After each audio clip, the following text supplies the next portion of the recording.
Fury, good copy. Break free. C-130, these are the Austrian Typhoon. Recognize the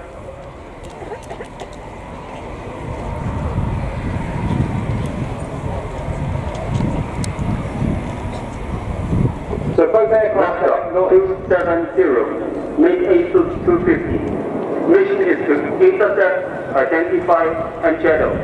Scramble, scramble, scramble, acknowledge.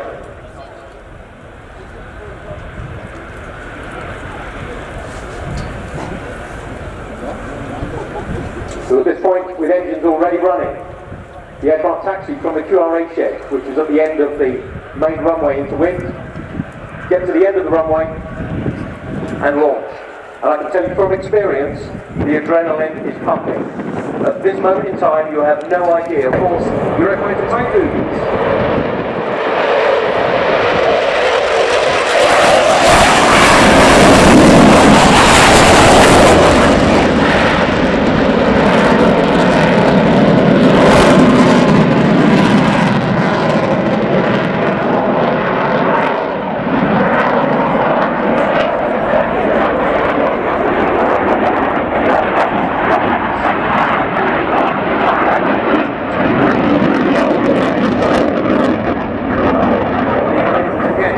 The tail of the intruder.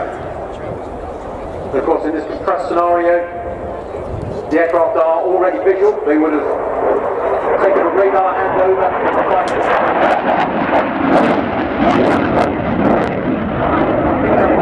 on their own internal radar and conducted an intercept. The conclusion of the intercept we see here, with the first Typhoon aiming to formate on the wing of the C-130, with the second Typhoon remaining about 500 metres behind.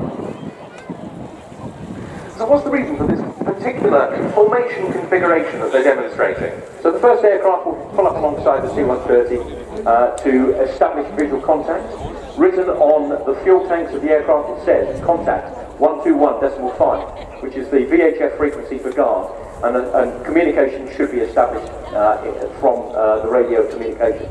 If it isn't, there are a whole bunch of internationally recognised visual signals that the aircraft can show, which is either to follow me or to land at the airfield beneath. But in this scenario, radio communication has been established.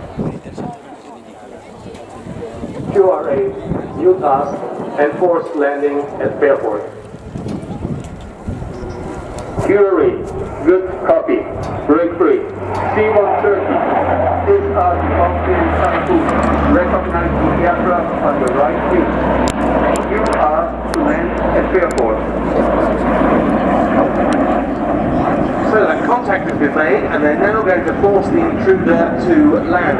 This is quite a familiar scenario, often for very innocuous reasons. Yeah, it can easily be just lack of communication. It can be an unserviceability within the aircraft, and post 9/11. It could also be for a disruptive passenger on board, and you're not quite sure of what the motives of that passenger are. Once again, we see the aircraft with a Typhoon in formation with it, with the second Typhoon remaining about 500 metres behind, and this is for good reason. Should the aircraft decide to do something stupid and not comply, then the trailing Typhoon is within weapons parameters and could gain a weapons solution if required.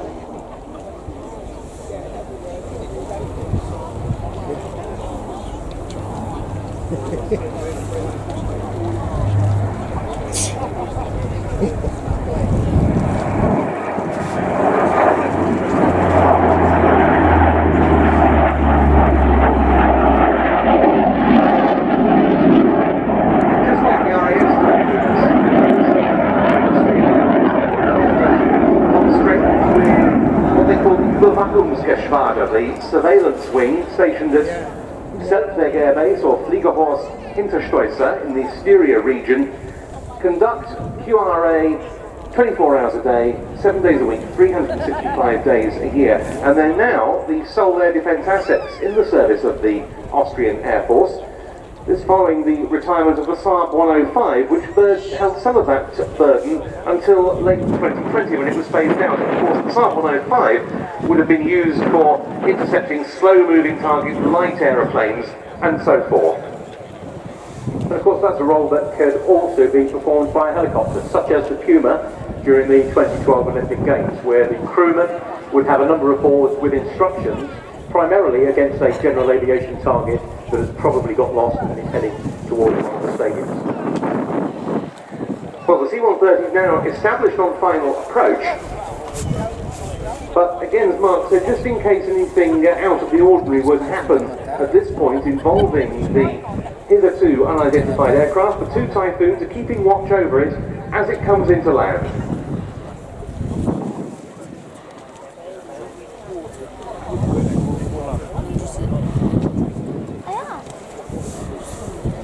But it looks like they've been successful in their mission.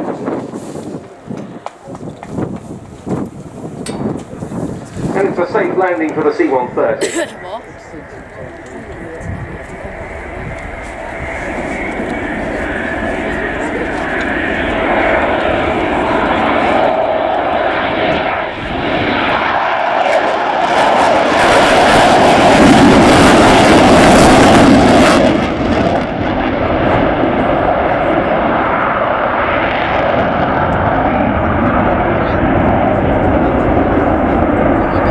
Well, we're just about to see a number of flight crews in relatively loose formation.